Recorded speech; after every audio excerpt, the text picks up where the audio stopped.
This all started back when I was 15, and my little brother Jensen was 10. Our mom had married Edward about 2 years before. He had 3 kids from his previous marriage, 2 girls and a boy, all younger than us. From day one, Edward made it clear we weren't his priority. Whatever, fine. We didn't need another dad. Our real dad died when I was 8, and Jensen barely remembered him. Looking back, I should have seen it coming. Edward had been weird about food for months, constantly commenting on how much we ate. He'd literally count the pieces of chicken on our plates or measure cereal into our bowls. Mom never said anything when he did this. She just sat there with that tight smile she'd developed since marrying him. The day it all went down started normal. We were walking home from school together, like always. I picked Jensen up from elementary before heading home. It was a Thursday in April. I remember because I had a math test the next day that I never ended up taking.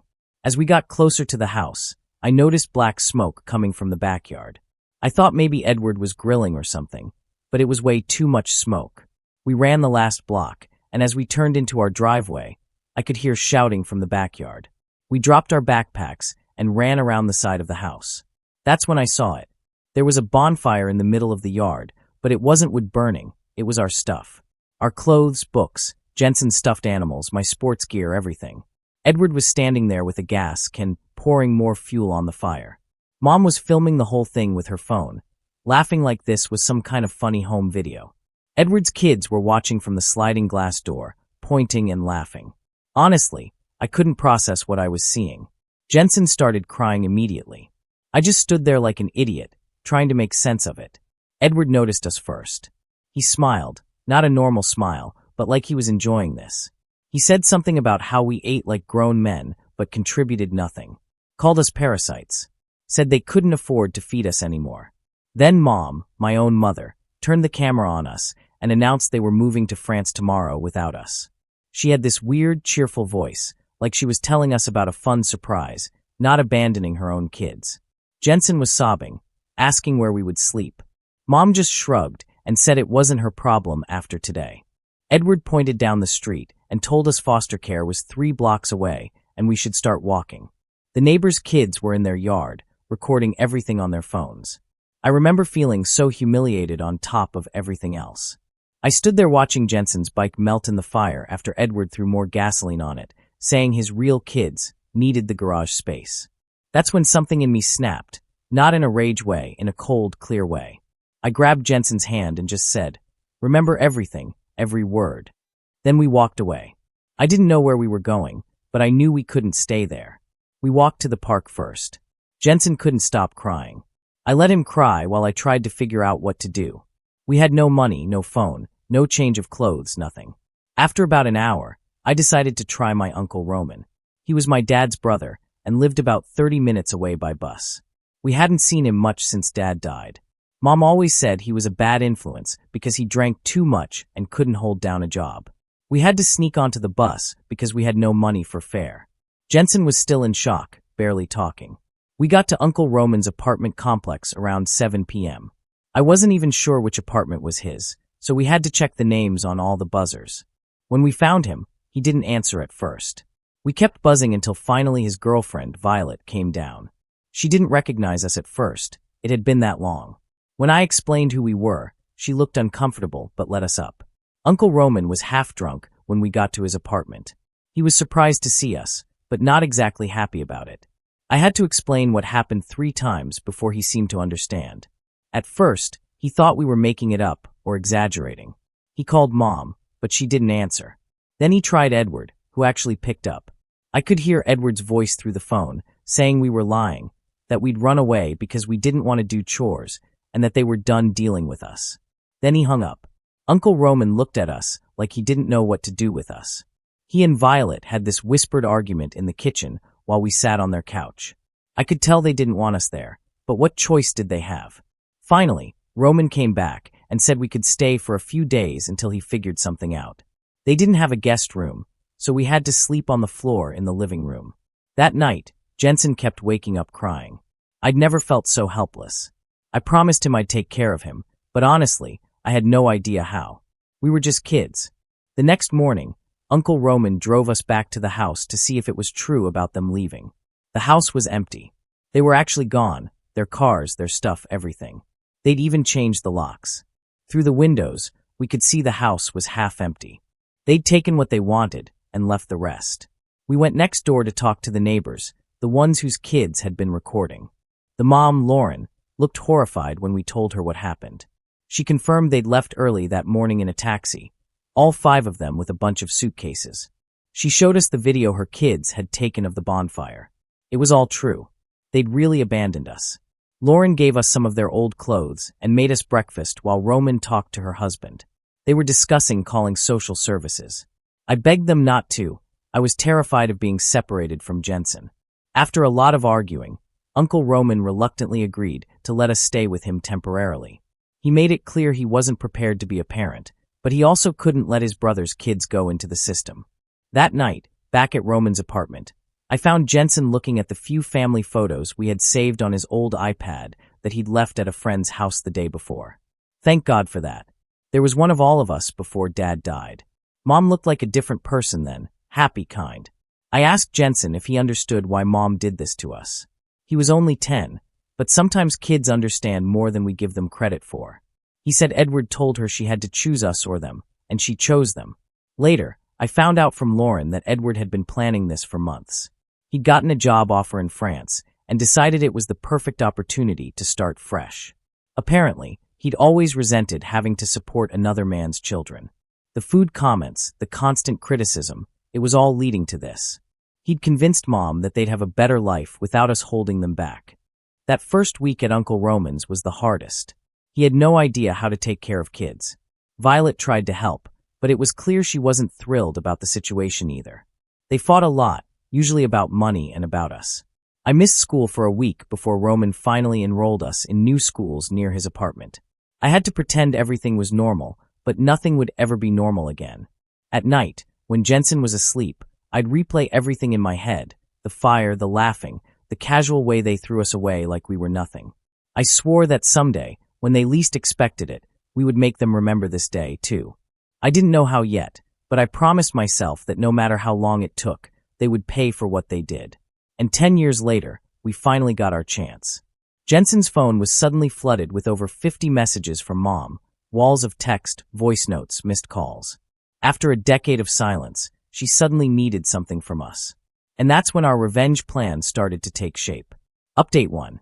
Didn't expect so many people to care about what happened to me and Jensen. Some of you asked for more details about the years between being abandoned and our revenge. So here goes. Living with Uncle Roman was rough. What started as a few days turned into weeks, then months. The temporary arrangement became our new normal. But Roman never let us forget we were a burden. The apartment was tiny, a 1-bedroom where Roman and Violet shared the bedroom while Jensen and I slept in the living room. No privacy, no space, and definitely no feeling of home. About 2 months in, Roman lost his job. Again, he blamed us, saying the stress of suddenly having 2 kids to feed made him mess up at work. That night, I heard him and Violet fighting in their bedroom. She was saying she never signed up to raise someone else's kids, and that maybe they should call social services after all. I stayed up all night, terrified they'd split us up. The next morning, I skipped school and went to every place in the area with a help wanted sign. Most places laughed at a 15-year-old asking for work, but this small convenience store owner finally agreed to let me stock shelves after school for cash under the table. Wasn't much, but it was something. When I got home that evening, Roman was drunk on the couch. He looked at me and said something I'll never forget. We're just like our dad, a burden on everyone around us. Apparently, my dad had borrowed money from Roman years ago and never paid it back before he died. That's why Roman resented us so much. We reminded him of his brother's failures. I started working every day after school and weekends. I'd give most of the money to Roman for rent and save a little when I could. Jensen would do his homework alone at the store while I worked. The owner felt bad for us and would sometimes give Jensen free snacks. School became secondary. My grades tanked. I went from honor roll to barely passing. Teachers called, but Roman never answered. I forged his signature on report cards. Nobody really noticed or cared that we were basically raising ourselves. Meanwhile, Violet got more and more frustrated with the situation. She and Roman fought constantly, usually about money or about us taking up space. 6 months after we moved in, she gave Roman an ultimatum, us or her. He chose her. I came home from work to find our stuff, what little we had, piled by the door. Roman was sitting at the kitchen table with a bottle, not even looking at us. He said Violet was moving out unless we left, and he couldn't afford the apartment without her. He gave us 3 days to figure something out. I was 16 by then, Jensen was 11. I seriously considered just getting us a tent and living in the park. But then something unexpected happened. The next day, Violet came home early while Roman was out. She sat us down and actually apologized. She said she felt terrible about the ultimatum but was desperate because Roman had been drinking more, working less, and their relationship was falling apart. She didn't really want to kick out 2 kids. Instead, she suggested something crazy. Her sister Autumn had a finished basement she wasn't using. It wasn't fancy, but it had a separate entrance and a small bathroom. Violet had already talked to her, and Autumn was willing to let us stay there if I helped with yard work and maintenance. So we moved again. Autumn was cool but kept her distance. She made it clear this wasn't adoption, just helping out kids in a bad situation. Her basement was cold and kind of damp, but it was still better than Roman's couch or foster care. We lived there through the rest of high school. I kept working at the convenience store and added a weekend job mowing lawns in the summer and shoveling snow in winter. Between school and 2 jobs, I was exhausted all the time. But what choice did I have? Jensen had it rough, too. Kids at school found out we lived in someone's basement and started bullying him. He got into fights defending himself. I taught him how to throw a proper punch. After the 3rd time, he came home with a bloody nose. The next kid who tried to mess with him ended up with a broken nose, and Jensen got suspended for a week. I wasn't even mad. I was proud of him for standing up for himself. Throughout all this, we never heard a single word from Mom. Not a call, text, email, nothing, like we never existed. But we had one connection to that side of the family. Mom's cousin Avery, who occasionally checked on us. She wasn't close with Mom, but felt bad about what happened. About once a year, she'd visit and give us updates. That's how we learned that the perfect French life wasn't so perfect after all. Apparently, Edward's job fell through after just 6 months. They struggled financially and eventually moved back to the States after about 2 years. Not to our old town, but to a city about 3 hours away. Avery also told us Mom had another baby with Edward, a boy. So, she abandoned her first 2 sons and then had another one. That really messed with Jensen's head. I graduated high school with barely passing grades, no college prospects, no money for it anyway. Jensen was 15 by then and working part-time too. I got a better job at a warehouse, making decent money for the first time. We saved enough to rent our own shitty apartment. It wasn't much, but it was ours. I pushed Jensen hard about school, told him he needed to do better than me. He actually listened. He was always smarter anyway.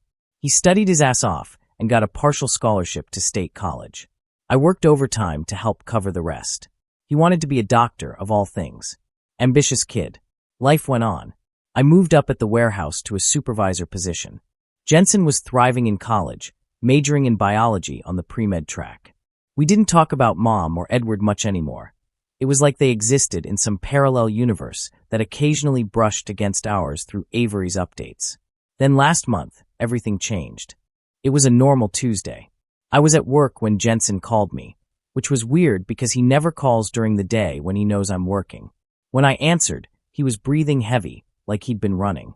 He told me to check my email right away. I did, and there was a screenshot of a text conversation. It took me a minute to understand what I was seeing. It was Mom. After 10 years of silence, she'd reached out to Jensen. Not to apologize, not to reconnect. She needed something. Her message started with, "I know it's been a long time," like she'd just been busy for a decade. Then she explained that her son, her real son, as Edward would say, was sick. He had some kind of kidney disease and needed a transplant. She and Edward weren't matches. Their daughters weren't either. She was contacting Jensen to see if he would get tested as a potential donor for a half-brother he'd never even met. The audacity of this woman. She throws us away like trash, then comes crawling back when she needs a spare part for her favorite kid. Jensen was in shock. I was livid, but also something else. I realized this was it. The opportunity we'd been waiting for.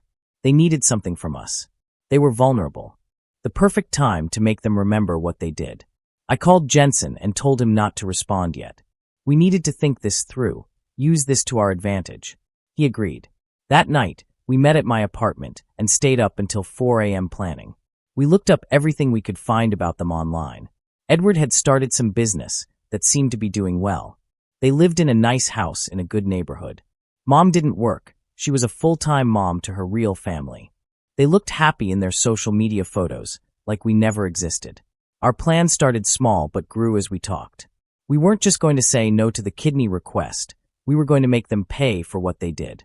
Make them remember the day they burned our things and told us to walk to foster care. Make them feel a fraction of the pain and fear we felt. Jensen, who's normally the calm, rational one, surprised me with how on board he was. He said, "They left us with nothing. Let's see how they like having everything taken away." The first step was information gathering. We needed to know more about their lives, their business, their weaknesses. Jensen suggested reaching out to Lauren, our old neighbor. She might still have that video of them burning our stuff. That would be valuable leverage. I took time off work and drove to our old neighborhood the next day. Lauren still lived there, though her kids were grown and gone. She remembered us immediately and invited me in. I explained why I was there, and she was shocked to hear about the kidney request. She dug through her old files and found the video, 10 years old, but still clear enough. The sound of my mom laughing while our stuff burned made me sick all over again. The next part of our plan involved Edward's business. Through some digging online, I discovered he was looking to expand, seeking new commercial space. This is where my warehouse experience would come in handy. I had connections in commercial real estate from my work managing logistics. As for Jensen, he would respond to Mom. Not to say yes, but to keep her on the hook, make her think there was a chance he might help, to get more information. We needed to know everything about their lives before we made our move.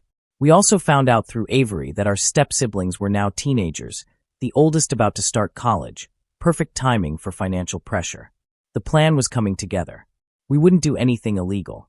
We wouldn't sink to their level of cruelty, but we would make them face consequences for what they did. We would show them exactly what it feels like to have everything you count on suddenly disappear. Last week, we put the first part of our plan in motion. Jensen finally responded to Mom's messages, asking for more information about the situation. She immediately called him, crying about how grateful she was that he was even considering helping. She didn't even ask how we'd survived all these years. Not one question about our lives. During that call, Jensen got her to reveal that she hadn't told Edward she was contacting us. Interesting. Apparently, he still referred to us as those parasites, and would be furious if he knew she was reaching out. She was acting behind his back out of desperation for her precious son. So that's where we were. The pieces were in place. The trap was set. Update 2. Okay, so a lot has happened since my last update. The plan is in motion, and things are moving fast. I'm typing this at 2 a.m. because I can't sleep with all the adrenaline still pumping through my system. First, my meeting with Edward. I wore a button-up shirt and slacks. Not my usual style, but I needed to look the part. I kept thinking he might recognize me, but 10 years is a long time, and I look different now, more filled out, different haircut, some stubble. Plus, he never really paid attention to me when I was a kid. Anyway, I met him at this overpriced coffee place he suggested. He was exactly how I remembered, smug, fake smile, expensive watch he kept checking. He was taller than I remembered, though, weird how your mind shrinks the monsters from your childhood. I introduced myself using my middle name, James. Told him I worked with commercial properties and heard he was looking to expand. The whole time, I was sitting there thinking about how this man poured gasoline on my little brother's bike and told us to walk to foster care. And he had no idea who I was. I showed him pictures of this property I'd found through a warehouse contact. It looked perfect on paper, right location, right size, decent price. What he didn't know was that the building had serious structural issues that would cost a fortune to fix. The current owner was desperate to unload it before the problems became obvious. Edward was practically salivating over the photos, kept talking about how this was exactly what he needed for his business expansion. I suggested he should act fast before someone else snatched it up, the whole limited time offer bit. He fell for it completely. The best part, I dropped in casual conversation about how the owner was going through a divorce and needed a quick sale, so Edward might be able to get it even cheaper if he moved quickly. His eyes literally lit up at the prospect of taking advantage of someone's misfortune. Some people never change. Meanwhile, Jensen was meeting with Mom at a cafe across town. We synced our watches. Okay, not really, but we did coordinate timing on our phones so our meetings would happen simultaneously. His job was to keep Mom distracted, so she wouldn't contact Edward while I was with him. After my meeting, I parked near the cafe and waited for Jensen. When he came out, he looked shaken. I hadn't seen him that upset in years. We drove back to my apartment in silence. When we got there, he finally told me what happened. Mom had shown up with pictures of her precious sick son, kept shoving them in Jensen's face, saying how he could save his brother's life. Jensen said she didn't even ask how his life had been for 10 years until he pointedly mentioned it. Then she gave some half-assed, "I'm sorry it had to be that way" non-apology. The kicker, she admitted Edward still didn't know she was talking to Jensen. She was afraid he'd be furious if he found out she was reaching out to the parasites. Yes, she actually said he still calls us that. She made Jensen promise not to tell Edward about their meeting. Perfect for our plan. Jensen told her he'd think about the kidney testing, but needed more information about the medical situation. She was so desperate, she immediately forwarded him all the medical records. This woman, who couldn't be bothered to send a single text for 10 years, was now blowing up his phone every few hours with updates and emotional manipulation. 2 days later, Edward called me, well, James, to say he wanted to move forward with the property. I connected him with the seller, actually another warehouse guy who owed me a favor, and stepped back to watch the train wreck happen. Edward signed a lease agreement without even getting a proper inspection. The seller had created a contract that made it nearly impossible for Edward to back out once he discovered the problems. He was so excited about the deal he was getting that he didn't read the fine print. The deposit alone was 5 figures. While that was happening, Jensen was stringing Mom along about the kidney. He told her he'd need to meet his half-brother first before making any decisions. She was hesitant, but so desperate she agreed. She invited him to their house for dinner the following weekend, still insisting that Edward couldn't know who Jensen really was. The plan was coming together better than we expected. But then something unexpected happened. One night, I got a call from a number I didn't recognize. I almost didn't answer, but something told me I should.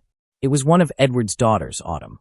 Apparently, she'd found Jensen on Instagram after her mom had been acting weird and secretive. She'd overheard enough to piece together what was happening with her brother needing a kidney. She was calling to warn us that her dad was on the verge of a breakdown over his business problems and that her brother was sicker than their mom was letting on. This was interesting. Autumn remembered us. She'd been about 7 when we were kicked out. She said she'd had nightmares for years about the day they burned our stuff. She and her siblings had been told by Edward that we were dangerous, and that's why we had to leave immediately. They'd been scared of us. The whole thing had been twisted to make us the villains. I didn't know what to do with this information at first. Part of me wanted to tell her to screw off. She'd been pointing and laughing while our stuff burned. But she was just a kid then, manipulated by her father. Still, I wasn't about to forgive and forget. I asked why she was calling now. She said she'd always felt guilty, and when she realized her mom was trying to get a kidney from the brothers they'd abandoned, something in her snapped. She wanted no part of it. She also mentioned that Edward's business was already struggling before the expansion, which explained his desperation to find a new space. Our plan was working even better than we thought. Jensen and I had a long talk about what to do with this new information. We decided to use it. Jensen would go to the dinner as planned, but now we knew more about the family dynamics we could exploit. The dinner was yesterday, and holy hell, was it a disaster. Jensen went wearing a hidden audio recorder, completely legal in our state, as long as one party consents to the recording. Mom introduced him to everyone as an old family friend's son, who was in pre-med and interested in kidney donation. Edward was suspicious but distracted by his business problems. Their son, the one needing the kidney, was clearly very sick, 16 years old but looked about 12, pale and thin. Jensen said it was hard not to feel bad for the kid, who had no idea who Jensen really was. The other kids, now teenagers, kept giving Jensen weird looks throughout dinner. About halfway through the meal, Edward got a call. I could hear Jensen trying not to laugh on the recording as Edward stepped outside to take it. It was the seller of the property, informing Edward that an inspection had found black mold throughout the building, and per their agreement, Edward was still responsible for the remediation costs. We're talking tens of thousands of dollars on top of the money he'd already put down. Edward came back inside fuming, started taking it out on everyone at the table. Jensen said he was shouting about how everything was falling apart and nobody appreciated how hard he worked for this family. Then, in the middle of his rant, he looked at Jensen and froze. Jensen said it was like watching someone see a ghost. Edward stared at him and said he looked familiar, asked if they'd met before. This wasn't part of the plan. Jensen had to think fast. He said maybe Edward was thinking of his older brother, who looked similar. Edward asked what his brother's name was, and Jensen, the absolute madman, said Bryce. Edward's face went white. He started putting it together. Asked Jensen what his name was. When Jensen told him, Edward flipped the entire dining table. Food, dishes, everything went flying. He started screaming that Mom had invited one of the parasites into their home. The sick kid was confused and scared. The other kids were trying to calm their dad down.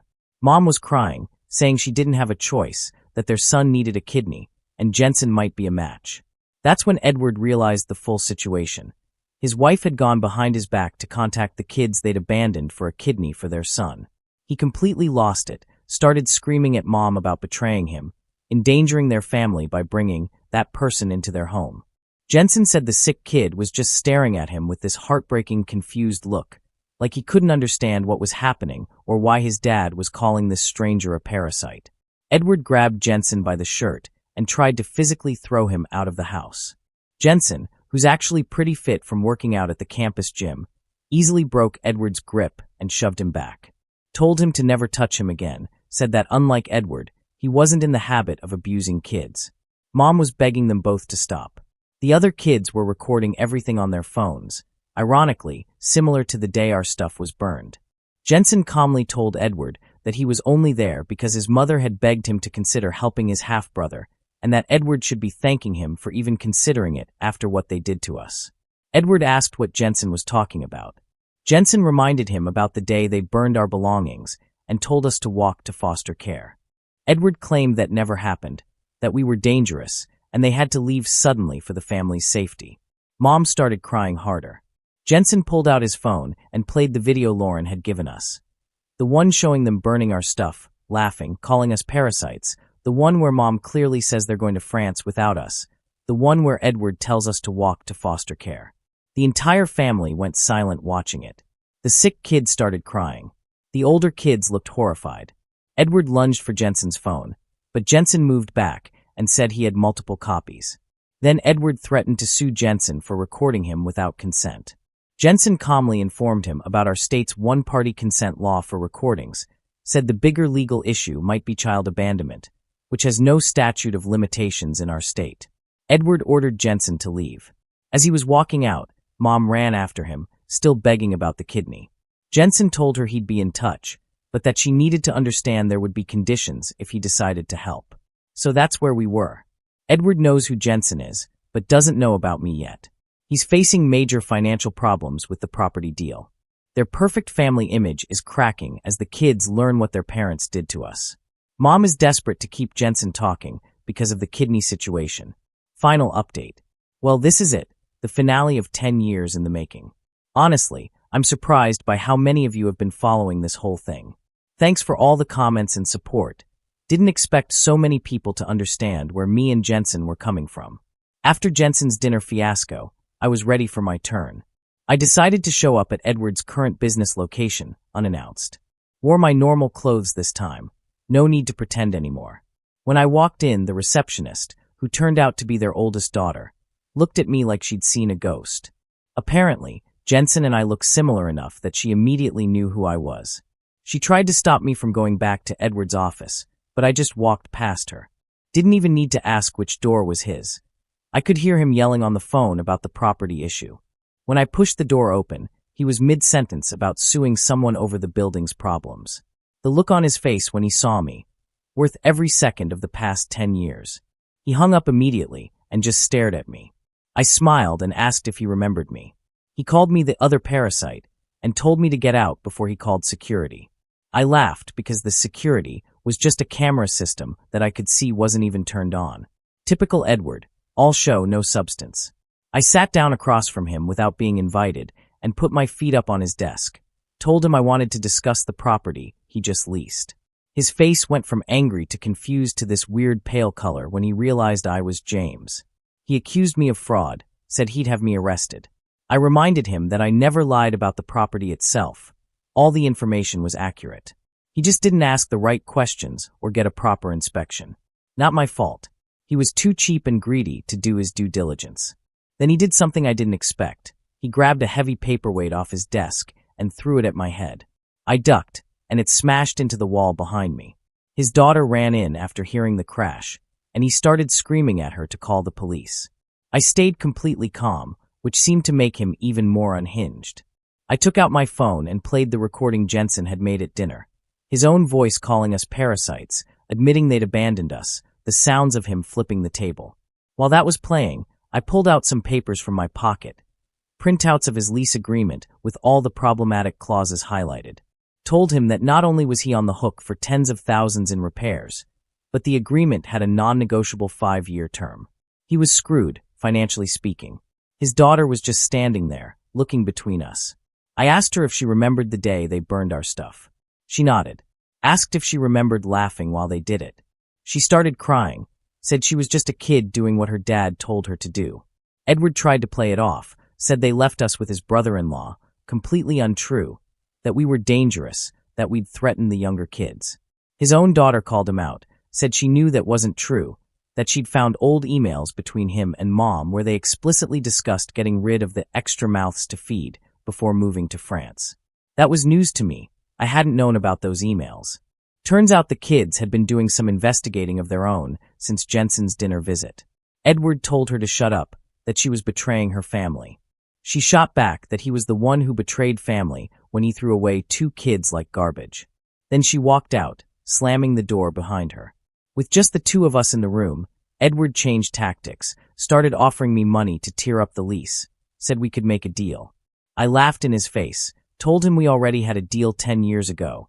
He got to abandon us, and in return, we'd make him regret it for the rest of his life. I left him sitting there and walked out. His daughter was waiting by my car. She apologized for her part in what happened, even though she'd been a kid. Said she and her siblings had been asking questions for years about their brothers who disappeared, but were always told we were troubled kids who ran away. She gave me a flash drive with those emails between Edward and Mom, plus some other documents. Said I could use them however I wanted. She was done protecting her parents' lies. That night, Jensen and I went through everything. The emails were damning, detailed discussions about how to offload us before the move, Edward calculating how much money they'd save by not having us around, Mom suggesting they leave us with her cousin Avery instead of taking us to France, Edward responding that Avery wouldn't take us because she knew what problem children we were. Then the final decision to just abandon us and let the system deal with us. The flash drive also had recent medical records for their son, who really was seriously ill, and financial records showing Edward's business was in trouble even before our revenge plan started.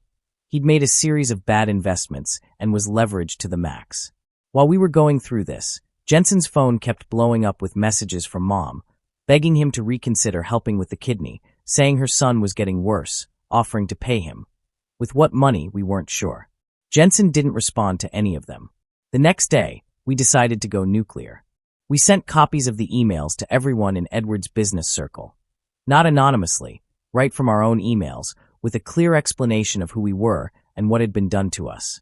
Included the video from the neighbor showing them burning our stuff and telling us to walk to foster care. We also forwarded everything to the rest of the extended family who'd been fed lies about us for years. Cousins, aunts, uncles, people who'd been told we were troubled kids who ran away. People who never reached out to check on us because they believed we were the problem. The response was immediate. Edward's phone must have been blowing up because he called me on my real number, which his daughter must have given him, raging about how I destroyed his reputation. Several of his business partners were pulling out of deals. The bank was reviewing his loans. His investors were asking questions he couldn't answer. Meanwhile, family members were reaching out to us for the first time in a decade. Most were horrified by what they learned. Some didn't believe it until we sent them the video. A few accused us of manipulating the situation. We didn't really care either way. The truth was out there now. Mom showed up at Jensen's apartment unannounced the next day. She was a mess, crying, barely coherent. Said Edward had kicked her out after finding out she'd been talking to us behind his back. Said their son was getting worse, and the doctors were talking about dialysis. Begged Jensen on her knees to help. Jensen asked her where she was when he needed help, when he was 11 years old and had no parents, when he got beat up at school for living in someone's basement, when he had to work after school at 15 to help pay rent. She had no answers, just more tears and begging. He told her he'd think about it and closed the door in her face. She kept knocking for almost an hour before finally leaving. We found out through the step-siblings that Edward's business was imploding. The property deal was the final straw for a business that was already struggling. He'd taken out a second mortgage on their house to cover the deposit on the lease. Now they were facing potential foreclosure. 3 days after our email blast, Edward's sister called me. She was livid, not at us, but at her brother. Said she'd had no idea what he'd done. Said she would have taken us in if she'd known. I didn't believe her, but whatever. The next bombshell came from an unexpected source. Remember our Uncle Roman, the one who reluctantly took us in? He called out of the blue, hadn't spoken to him in years. Said he'd received our email and the evidence. Admitted he'd known all along that we'd been abandoned, not that we'd run away. Edward had called him the day they left for France, told him we were his problem now. Roman had agreed to temporarily take us in, but had always resented being forced into it. That explained a lot about his attitude toward us. Still didn't excuse it, but at least it made sense now. A week after everything blew up, Jensen made his decision about the kidney. He got tested to see if he was a match. He was. He told Mom he would donate on 2 conditions. First, she had to sign a legal document admitting to child abandonment. Second, she would have to publicly acknowledge what she'd done to us on her social media accounts where she'd been playing perfect mom for years. She agreed immediately, would have agreed to anything at that point. But here's the thing, we weren't monsters. The sick kid hadn't done anything wrong. He was innocent in all this, just like we had been. Jensen went through with the donation. Not for Mom, not for Edward, but because he didn't want another kid to suffer for his parents' choices. The recovery was tough. I took time off work to help Jensen through it. Mom tried to visit him in the hospital, but he refused to see her. She'd fulfilled her end of the deal, signed the document, made the social media post confessing everything. Her perfect mom image was shattered. Friends she'd had for years were unfriending her. The school PTA she chaired asked her to step down. Edward never showed up at the hospital. According to the step-siblings, he'd moved out of the house and was living in a cheap apartment. His business was in bankruptcy proceedings. The property deal had been the final nail in the coffin. The last we heard, he was trying to get the lease agreement voided on the grounds that I had misrepresented myself. His case wasn't going well. The contract was solid, and he'd signed it willingly without proper inspection. Classic Edward, never taking responsibility. As for the step-siblings, the 2 older ones keep in limited contact with us. They're trying to process everything that happened, reconciling the parents they thought they had with the people who could abandon 2 children. The youngest one, the sick kid, is doing better after the transplant.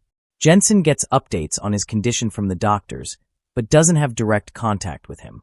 Mom texts occasionally, always overly grateful, always apologetic. We don't usually respond. 10 years of silence followed by a flood of words when she needed something from us. It's too little, too late. Some people might think we went too far with our revenge, that we should have just refused the kidney and walked away. But Edward and Mom didn't just hurt us once. They erased us from their lives for a decade while playing happy family. They didn't just discard us. They actively decided we weren't worth keeping, then expected help when they needed it. Maybe someday I'll feel differently. Maybe someday the anger will fade. But right now, I don't regret a single thing we did. They abandoned 2 kids and told them to walk to foster care. They burned our belongings and laughed while doing it. They left us with nothing. Now they know what that feels like. Jensen and I are closer than ever. He's recovering well and will be able to return to his medical studies next semester. I'm still at the warehouse, but looking at going back to school myself, maybe business management. We have each other's backs, always will. That night, Jensen and I went through everything. The emails were damning, detailed discussions about how to offload us before the move, Edward calculating how much money they'd save by not having us around, Mom suggesting they leave us with her cousin Avery instead of taking us to France, Edward responding that Avery wouldn't take us because she knew what problem children we were. Then the final decision to just abandon us and let the system deal with us. The flash drive also had recent medical records for their son, who really was seriously ill, and financial records showing Edward's business was in trouble even before our revenge plan started. He'd made a series of bad investments and was leveraged to the max.